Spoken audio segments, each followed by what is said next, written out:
Okay. Welcome back. This is Shunte-Lei from Shunte-Lei Reads, and today we are talking about books.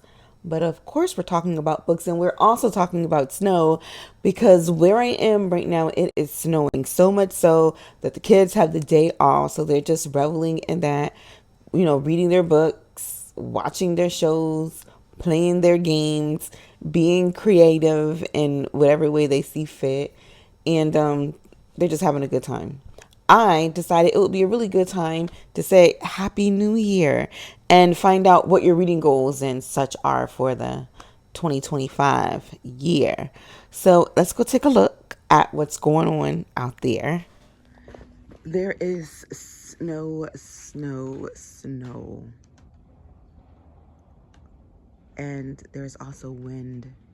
I don't know if you can hear it out here, but it is snowing, it is windy, and it looks beautiful.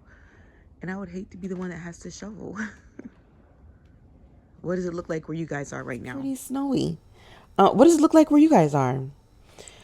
So, you know, I've been reading all of these books, and like for the new year, I have like set some kind. I just thought it would be a good idea to maybe just top what I did last year for 2024.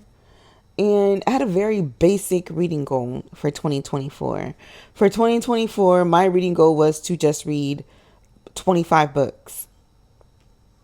And I did that. And it doesn't seem like, for some like YouTubers on here, it might not seem like a lot, but to get 25 books in when you have other things to do could be quite a feat. And you know what? I don't really feel bad about my goal because I set a goal and I met that goal.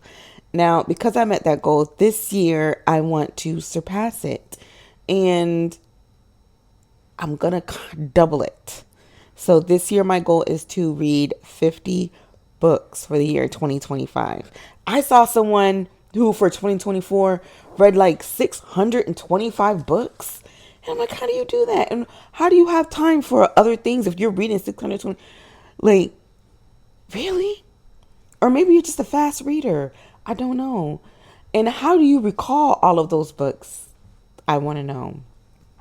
Because sometimes I have trouble just remembering the characters' names in the 25 books that I read in this year alone. So I'm just wondering, like, do you have a photogenic memory? Like, how are you remembering everything from 625 books? I don't know. And then are all of these books like full length books? Because then I can see if some books are like maybe 75, 100, 125, maybe even 200 pages long.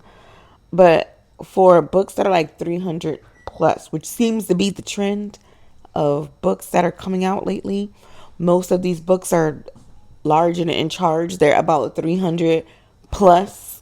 So how are you reading 300 page books, 600 of them, and being able to recall what you read?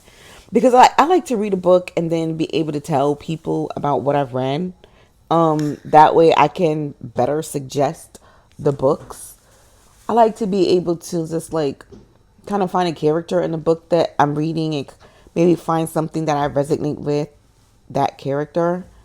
And I just don't know how I'm going to be able to do that if I'm reading so many books. Maybe one day I'll have so much time on my hands that I'll be able to do that. And I'm not belittling anyone who reads that many books. If you're able to read that many books, more power to you. I commend you. I mean, you've learned so much throughout the year. I've seen people who've read 300 books. Even I can understand now how you can read about 100, maybe even 200 books and be able to recall those characters, the plot, some of those things that kind of just sit with you. And for different people, it's different things. For me, sometimes it's relationships and food. Whenever there's food in a book, I put a little note or a little tab because I like to go back and revisit it and just kind of, you know, maybe cook a recipe or think about what it is. I just like reading about food. But tell me what your goals are for this year. Do you have those astronomical goals? Are you gonna read 600 books this year? Or maybe you just happened to read that large number of books and it wasn't even a goal. It's just something that you stumbled upon. I met someone who told me that they found out that they were a fast reader by accident. And I was like, how do you find out by accident? And it wasn't so much that he was a reader per se. It was that he just had some time on his hands and someone gave him a book and said, hey, I think you'll really like this book. So he was just like, okay. So this book was like 400 plus pages. And he finished the book in like 2 days. And when he went back to go tell his friend that he finished this book, they were like, when did you find the time? He was like, I just read it in different pockets of time throughout the day. And there are some people like that. So let me know if you're like one of those people. I definitely am not. I pick a book up. I might read it for a few pages, 10, 20, 50, maybe sometimes 100 pages at a time and put it down and then get back to it later. And then sometimes I'll have days where I'm just like, I don't read. Well, I can't say I have days I don't read. I have days where the reading is light. You know what I mean? It's not like I'm totally engulfed in reading 100% of the time. And for this gentleman that I met, that wasn't the case for him either. He just happens to be. And I was like, you can read all of those pages in such a short amount of time and then remember what happened. And he said, yeah, for sure. I remember. And he said, he said, I stumbled upon it. It's just by chance. He's like, some days he'll go through a week and he'll read like 4 or 5 books in a week. With these very large books that are 400 plus pages or 300 plus pages. And then he's even into like, he was embarrassed to say that he's into romance books or romantasy. And I was just like, really, that's pretty cool. And those books, if you've seen those books, they are long. These books are huge. They're like 400 and 500 pages. These are some big books. They're not like, they're big. There's not like this. They're giant books. But I do have some books here that I want to share with you guys. And one of the books that I have is, well, let's just go to like the books that I've shared with you guys before. Okay.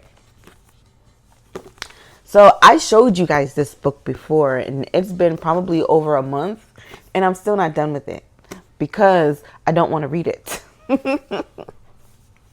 It's not so much that I don't want to read it. I'm just not into it. At least now. So I've come up with a plan to get myself to dive deeper into this book. I've come up with a plan. I've got my bookmark here from my advent calendar, if you watched that video. And my plan is just 10 pages at a time. 10 pages at a time. You never know. Like 10 pages can turn into 15, can turn into 20. Another book that you guys have seen this one, and this one, I just don't want it to end. I'm almost done with it. And I'm at the point now where I'm reading slow. Do you ever do that with books or TV shows? I do.